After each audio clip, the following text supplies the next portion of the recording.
পর্ব নাম্বার 3। লক্ষণচূড় আমার কাছে তেমন একটা ভালো লাগছে না। এখানে কম সময় কাটাইয়া বা শুরু করলাম হাঁটা পানি পথ দিয়া।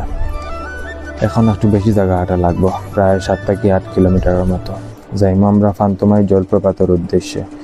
অনেক খাদামাখা রাস্তা আর জিরিপথ, সবগুলাও হাইকিংয়ের একটা অংশ জুড়িয়ে আছে। এগুলা মাইয়া নিতে হইব। গ্রুপের মাঝে বেশি সদস্য থাকলে একজনের এক এক রকম গল্প শুনিয়া রাস্তার সময় কোনবা পার হয়ে যাইতা বোঝাও যায় না। মাঝপথে দিলাইলাম হালকা নাস্তার ব্রেক, শরীর এনার্জির লাগি একটু রেস্টরও দরকার আছে। তারপর হালকা একটা খাল আছে, ওটা পাড়ি দিলাম আমরা নৌকায় করিয়া। গ্রামের পরিবেশ দিয়ে হাঁটিয়ে যাইতে অন্যরকম একটা ভালো লাগার অনুভূতি কাজ করে।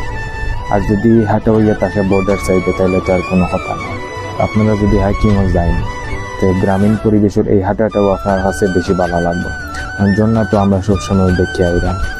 হাইকিংয়ের মূল কারিগর আমার খালাতো ভাই সাফি এবং তার বন্ধু মান্না ভাই, যার কারণে আমরা সুন্দর মতো একটা হাইকিং সম্পন্ন করতাম পারি সবসময়। হাইকিংয়ের A to Z তারা টেক কেয়ার করে। তারা রেগুলার মনোহরুকা এরকম হাইকিং দিয়া থাকে বেশি সময়। অতঃপর আইছি আমরা ফান্তমাই ঝর্ণার কাছে। যদিও ঝর্ণার কাছে যাওয়া যায় না, দূর থেকে এইটা দেখা লাগে। আমরাও যার মতো ফটো ভিডিও শ্যুট করিয়া জায়গাটা এক্সপ্লোর করলাম। ড্রোন উড়াইয়া নিতাম চেয়েছিলাম ঝর্ণার কাছে, কিন্তু ঝর্ণা ইন্ডিয়ার অনেক ভিতরে থাকার কারণে BSF নিতে দিছে না। যতটুক পারছি উড়াইয়া দেখছি।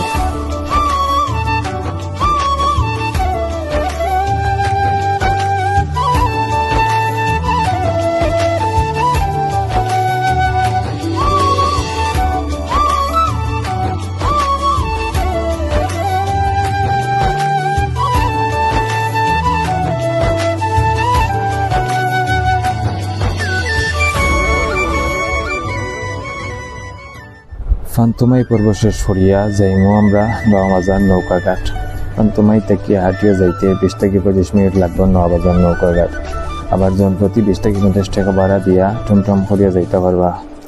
এখানে টমটম ভাড়া এক এক সময় এক এক রকম থাকে।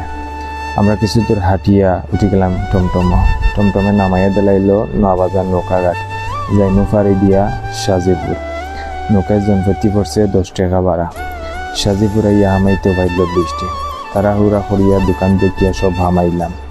অনেক সময় এখানে আমরা অপেক্ষা করছি, কারণ বৃষ্টি থামতে হইব। বৃষ্টি না থামলে আমরা হাঁটিয়ে যেতাম পারতাম না, কারণ আমরা অনেকের লগে ছাতা বা রেইনকোট নাই।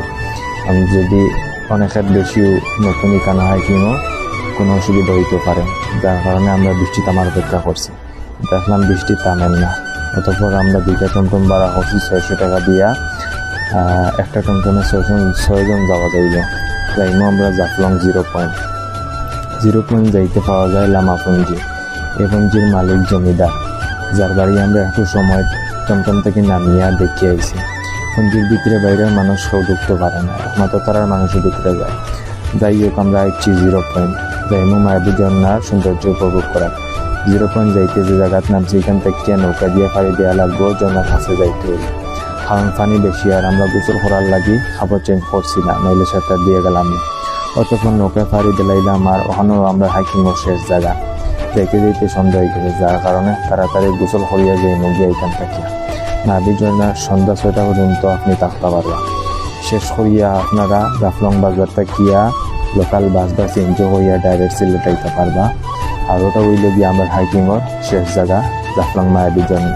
ধন্যবাদ সবাইকে।